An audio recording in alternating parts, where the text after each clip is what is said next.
In the work we do at Hawk Partners, we often hear from executives and professionals, such as doctors, that their decision-making is based on analysis of data and reason. And we know that they're often going to great lengths to make reasoned decisions, but we also know, both intuitively and based on the research that is out there, that emotion and cognitive bias do play a role.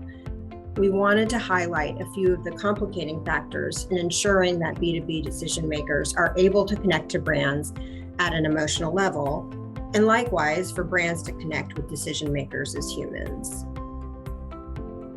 There is no good and bad emotions. In fact, people always think that, oh, I want to be hopeful and joyful, and that's what I need to create. Well, hope and joy is great. It's an aspirational goal, but it's not a call to action. Angry at the current position is a call to action. Disgust about your current system requiring a new one is a call to action. And so depending where you are in the process, you need to create this incentive for change. And then later on, you need to have the kind of trust and reduction of anxiety to actually close a deal.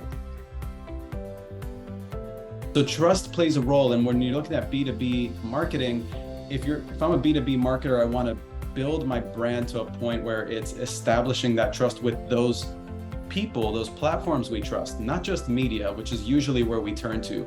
We usually turn to media to blast our communications out and impact that higher funnel awareness message.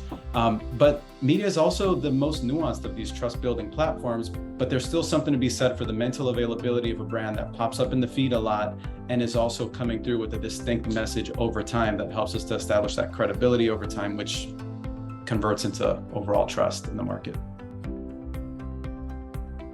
I wouldn't say that there is one particular cognitive bias, but we have been paying attention to what are the signals, what indicates that somebody has confirmation bias versus a halo effect.